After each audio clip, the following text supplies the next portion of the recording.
Our project focuses on how visual culture is used to support and justify genocide, specifically in relation to religion and propaganda.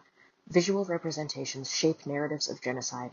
Religion is used to dehumanize people and to justify or incite violence against specific groups.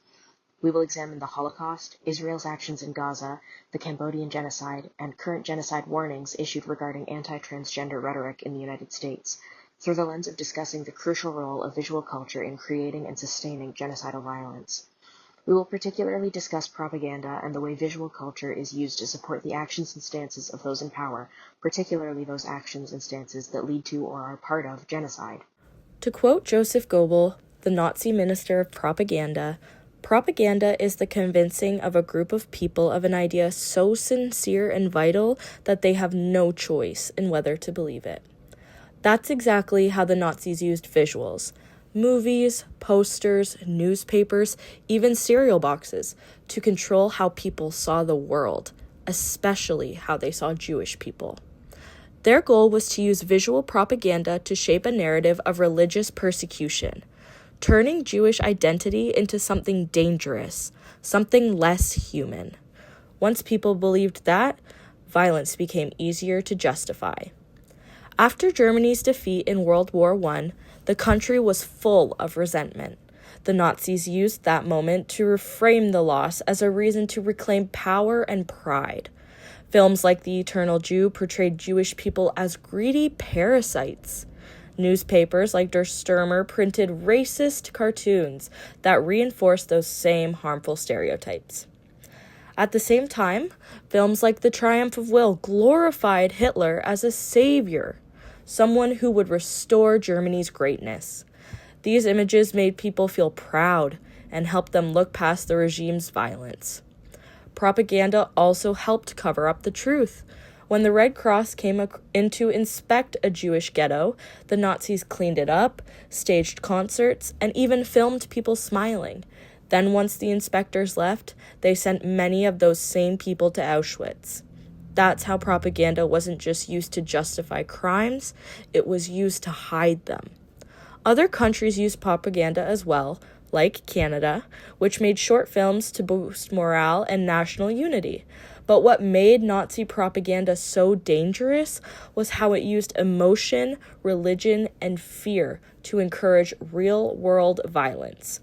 At the end of the day, dehumanization doesn't start with violence. It starts with a story, with repetition, with an image.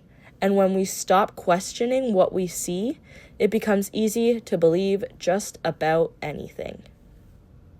Images of Palestinian suffering are actively censored, dismissed, or reframed to shift blame back to the Palestinian victims. Using Nicholas Mizrov's concept of visuality and counter-visuality from The Right to Look, this section will analyze how Israel and its allies use visual culture to assert dominance while Palestinian resistance efforts attempt to reclaim their own visibility. Mizrov defines visuality as a practice of authority using images as a source of power to control a population of people. In the case of Gaza, Israel and its Western allies use visuality in the media to frame Palestinians as dangerous, irrational, or inherently violent. Propaganda campaigns rely on Islamophobic imagery to depict Palestinians as terrorists, manipulating their struggle for liberation to appear like they are irrational extremists. This photo was shared by Arsen Ostrovsky, an Israeli human rights lawyer. This photo depicts Palestinians as a cockroach with the white, red, black, and green colors on the cockroach representing the Palestinian flag. Israel is being represented by the boot that is crushing the Palestinian cockroach. This is a blatant example of Islamophobia and dehumanizing propaganda. By portraying Palestinians who are predominantly Muslim as cockroaches, it dehumanizes them and through stripping them of their humanity, justifies violence against them. These cartoons parallel past genocidal propaganda like the Nazi depictions against Jews. These cartoons also feed into the Islamophobic stereotype that paint Muslims as violent, subhuman, and not worthy of rights. This visuality aligns with anti-Muslim narratives in Western media that associate Islam with extremism, framing Palestinian resistance as terrorism rather than self-defense. Marwan Bashar's scholarly book, Palestine, Israel, Peace or Apartheid, critiques the apartheid system imposed on Palestinians. He argues that their oppression is enforced not just through military control, but also through ideological and visual control. The use of Islamophobic depictions, like the cockroach metaphor, serves to justify Israel's violence by portraying Palestinians as an infestation to be eliminated. The fact this image was posted by an Israeli official with a large platform further spreads his propaganda. This example again reflects Nicholas Mizrov's concept of visuality, where the dominant power is using visual culture to manipulate the narrative, framing Islam and the Palestinian identity as a threat while making Israeli aggression appear like a security measure that is necessary. This dehumanization of Palestinians through Islamophobia propaganda is not only oppressive but actively genocidal, as arguments of whether what is happening in the Gaza Strip and the West Bank is a genocide or not. This is an international debate. There is a mass violence and a mass ethnic cleansing of Palestinians in Gaza, and due to propaganda, even the death toll is very unclear. The signs of genocide can be seen not only through Israel's actions, but through the IDF and other Israeli representations using visual culture like the examples listed above. This is a photo of Palestinian children throwing rocks at an IDF tank. This image is meant to reinforce how Palestinians are a helpless, unarmed state, resisting an oppressive and militarized occupation, but the biased media has distorted this image to have a different meaning. All throughout social media, this photo is being depicted as Palestinian children being future terrorists and aggressors, claims that all root from Islamophobia. This imbalanced representation connects to Nicholas Mizrov's concept of visuality, where dominant forces control not only what is seen, but how visuals are interpreted. Let's dive into a huge genocide that's not all that much talked about, but has killed around 2 million people.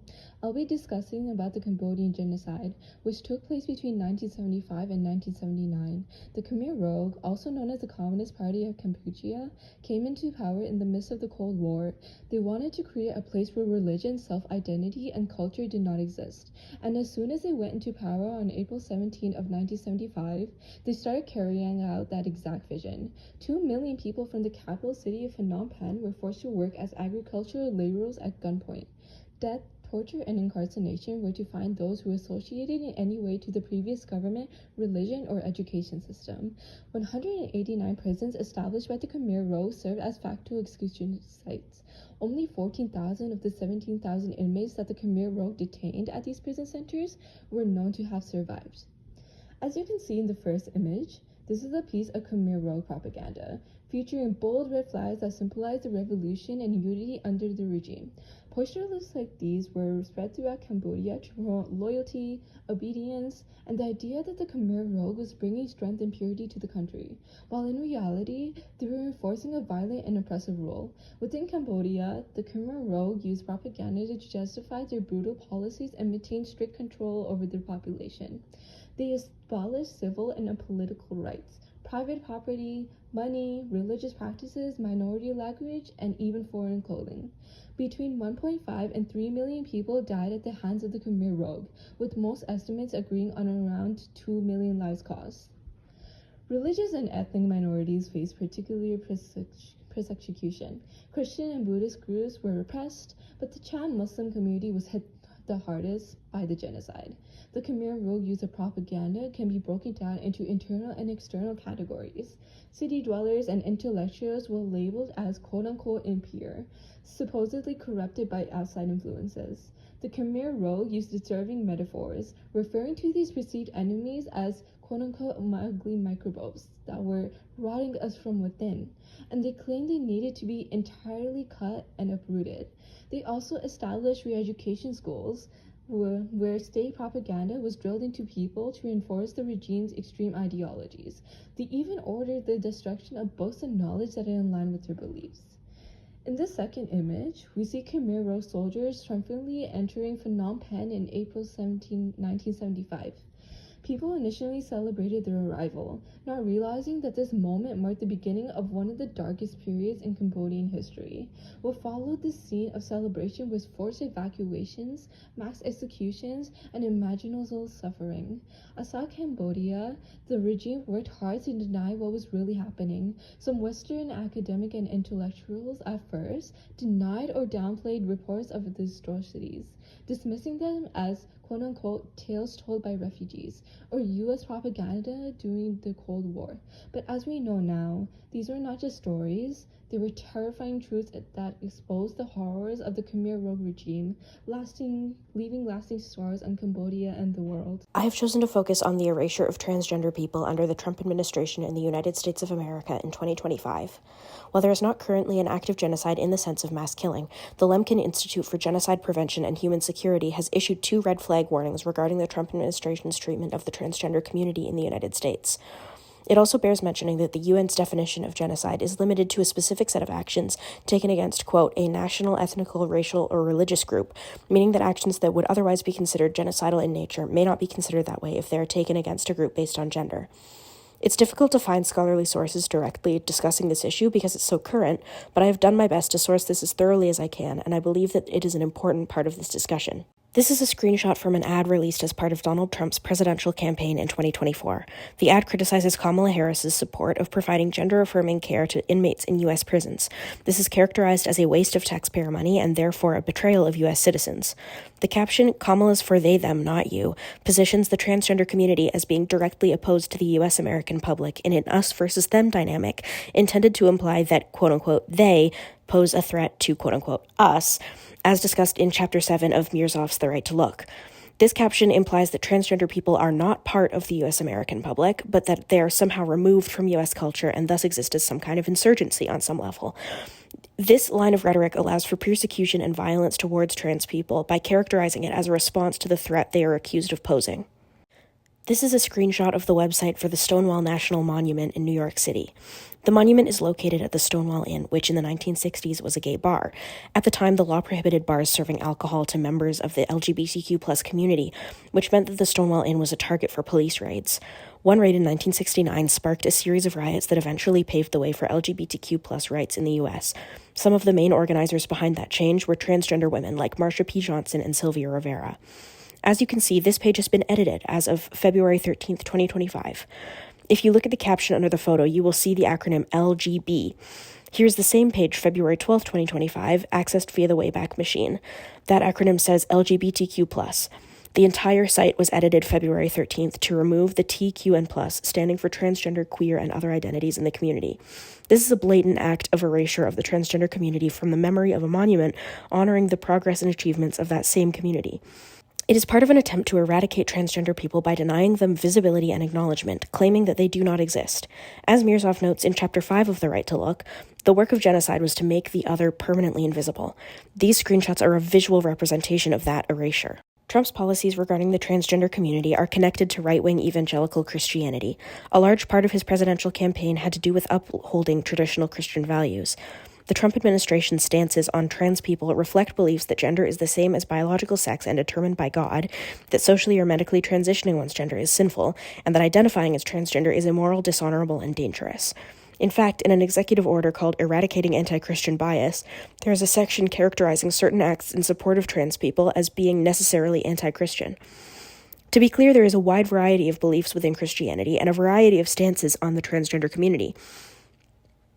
Trump's messaging about transgender people uses specifically the stances of U.S. American right-wing evangelical Christian beliefs to support the erasure and eradication of the transgender community by attaching those actions to religious beliefs. Visual culture is a fundamental part of what shapes narratives surrounding genocide. This is evident specifically when analyzing the ways religion and genocide intersect, and the visual culture used to support genocide through the lens of religion. Religion and visual culture are major parts of how genocide is justified by its perpetrators. During genocides like the Holocaust, the Cambodian genocide, and Israel's actions against Palestinians in Gaza, and even in less overt cases or leading up to more overtly genocidal actions, like the anti-transgender rhetoric and erasure in the United States. Visual culture has the capacity to dehumanize targets of genocide, to reinforce or even create division between groups, and ultimately to support and justify violence on a genocidal scale. Visual propaganda makes persecution and violence look normal or justified when it is happening to people who are portrayed as deserving of it. It is incredibly important that people be able to question what they are shown about others and about what is happening to the people around them. Understanding the way visual culture can be used to support any narrative, true or false, is part of how early warning signs of genocide can be recognized so that genocides can be prevented.